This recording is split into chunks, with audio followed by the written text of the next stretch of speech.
The leader of Ireland, T.S. Michael Martin, if I pronounce it correctly, is preparing the Irish people for their ethnocide, stating that he stands over the view that the Irish people were never a homogeneous group, adding that the nation-state is a very new concept and that people coming to Ireland are more Irish than the Irish themselves.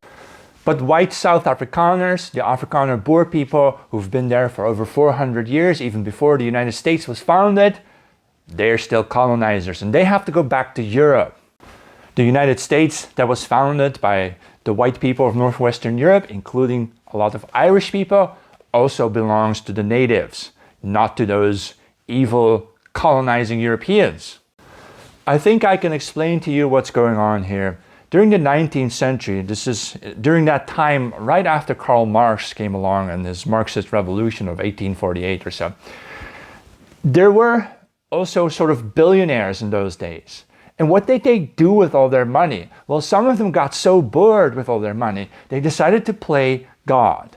They wanted to create their own societies, their own mini microcosms where they could be the totalitarian rulers. And what they usually ended up doing was creating one form or another of a communist utopia, where they wanted to make everybody equal, the men and the women, right? Black and white, different religions. Also, everybody was only allowed to possess the exact same stuff, the same house, the same personal items, to avoid people getting jealous. And now I understand why they do that, by the way, is because if you are a very rich billionaire, what's your biggest nightmare? It's for the common people with their pitchforks and their torches to come to your door and take your stuff away from you. So if you can somehow mangle those people and break their minds and break their will, right, to make them all passively equal, then they won't come after you because you're the rich billionaire. And that's what this is. It's just that now these globalist billionaires who are far wealthier than those guys from the 19th century are going to do it with entire nations, and they're starting with places like Ireland, maybe Canada, maybe Australia, South Africa, figuring out if they can turn those places into their dreamed utopian visions. This time they're going to do it big because true communism has never been tried before. Now they're going to try it with Ireland, right?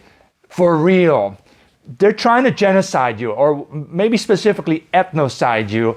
They're trying to murder you, erase your history, tell you you're mongrels. They called you mongrels. And basically in their imagination, which is twisted and sick, they think that just 5,000 years ago, Irish people were like Nigerians or people from Ghana.